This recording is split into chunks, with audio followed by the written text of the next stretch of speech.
আসসালামু আলাইকুম বন্ধুরা, আশা করি আপনারা সকলেই ভালো আছেন।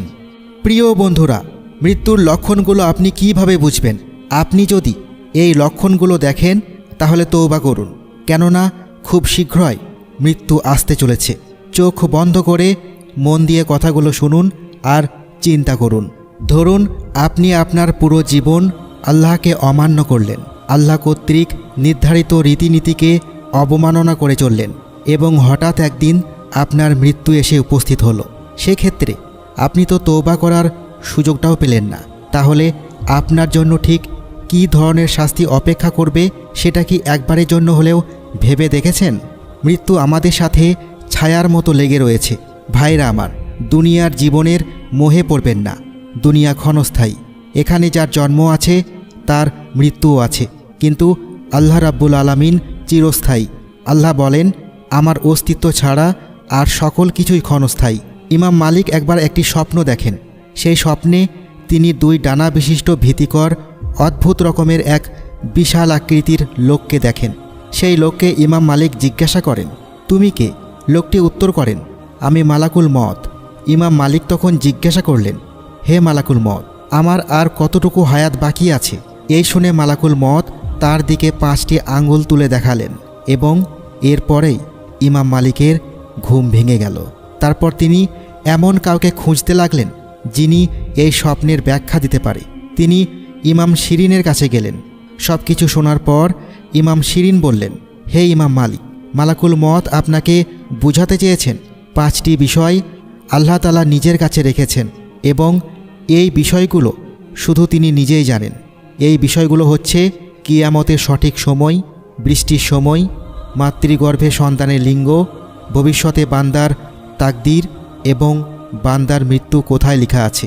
এই 5টি জ্ঞান শুধুমাত্র আল্লাহ নিজেই জানেন। তাই মালাকুল মওত নিজেও কোনো জীবের মৃত্যুর সঠিক সময় বলতে পারেন না। তবে মৃত্যুর কিছু নিশানার কথা আল্লাহ আমাদের জানিয়ে দিয়েছেন। মৃত্যুর আগে শরীরের পেশি দুর্বল হতে শুরু করে। মৃত্যুর কিছুদিন আগ থেকেই পেশি এতটাই দুর্বল হবে যে দৈনন্দিন জীবনের সাধারণ কাজ করতেও অনেক কষ্টকর হবে। এছাড়াও যাদের মৃত্যু খুবই নিকটবর্তী তাদের ঘন ঘন শ্বাসকষ্ট দেখা দেয়। এই লক্ষণগুলো প্রায় মৃত্যু পথযাত্রীর মানুষের মাঝে দেখা যায়।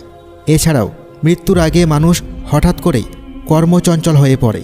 তারা বিশ্রাম নিতে চায় না। তাদেরকে অতিরিক্ত দুশ্চিন্তা করতে দেখা যায়। তারা সিদ্ধান্তহীনতায় ভুগতে শুরু করে। মৃত্যুর সময়ে প্রথমে দেহের ডান অংশ ঠান্ডা হতে শুরু করে।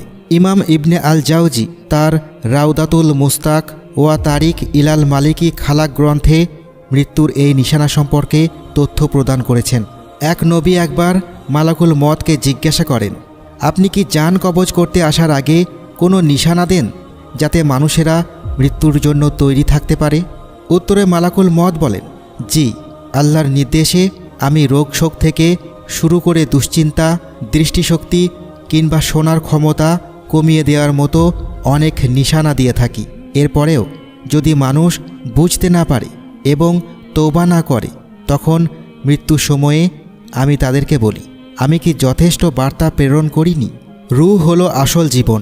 রূহ চলে গেলে আমাদের এই ক্ষণস্থায়ী জীবন শেষ হয়ে যাবে। শুরু হবে অনন্ত আখিরাতের জীবন। এ কথা বোঝানোর জন্যই যুগে যুগে লক্ষাধিক নবী রাসূল পাঠিয়েছেন আল্লাহ রাব্বুল আলামিন। সর্বশেষ আসমানি গ্রন্থ আল কোরআনের প্রায় 1/3 জুড়েই আখিরাতের জীবনের আলোচনা করা হয়েছে খোলাখুলিভাবে। যুক্তি তর্কের মানদণ্ডে প্রমাণসহ বলে দেওয়া হয়েছে, একদিন এই পৃথিবী ছেড়ে সবাইকে চলে যেতে হবে আর এক পৃথিবীতে, যার শুরু আছে শেষ নেই। সেই অনন্ত জীবনে সুখ শান্তিতে থাকার জন্যই এই অল্প দিনের পৃথিবীতে আল্লাহর আদেশ মেনে চলতে হবে।